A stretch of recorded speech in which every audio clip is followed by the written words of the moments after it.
রাজবাড়ির প্রবেশ মুখে গেট কেটে ঢুকে পড়তে হয়। মেইন গেট দিয়ে ঢোকার পর প্রথমেই চোখে পড়বে জলটুঙ্গি পুকুর।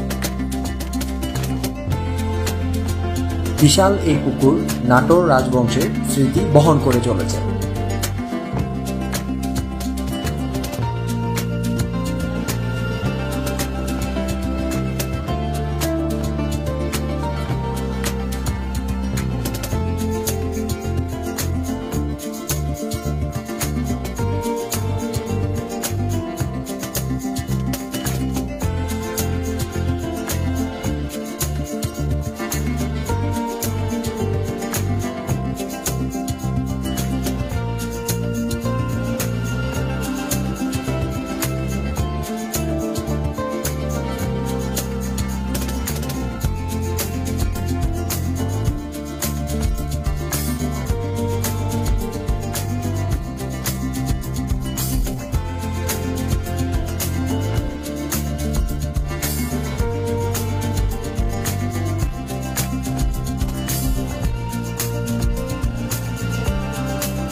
রাজবাড়ি প্রাঙ্গণের এক পাশে একটা বোর্ডে সংক্ষেপে রাজবাড়ির ইতিহাসের বিবরণ দাও।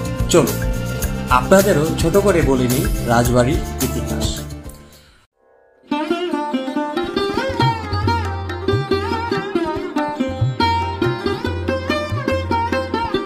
18 শতকের প্রথম দিকে নির্মিত হয় নাটোর রাজবাড়ি, যা নাটোর রাজবংশের একটি গুরুত্বপূর্ণ স্মৃতিচিহ্ন।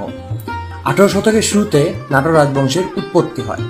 রাজা রামজীবন চৌধুরী নাটোর রাজবংশের প্রথম রাজা হিসেবে প্রতিষ্ঠা লাভ করেন 1706 সালে, কারো কারো মতে 1710 সালে। রামজীবন বিলে দিঘি, পুকুর ও চৌকি খনন করে সমতল করেন এবং রাজবাড়ি স্থাপন করেন। 1748 সালে রাজা রামজীবনের দত্তক পুত্র রাজা রামকান্তের মৃত্যুর পরে নবাব আলীবর্দী খাঁ রানী ভবানীর উপর জমিদারি পরিচালনার দায়িত্ব অর্পণ করেন। রাজবাড়ির মোট আয়তন 120 একর এবং ছোট বড় মোটামুটি 8টা ভবন আছে। রাজবাড়ি বেষ্টন করে আছে 2 স্তরের বড় চৌকি।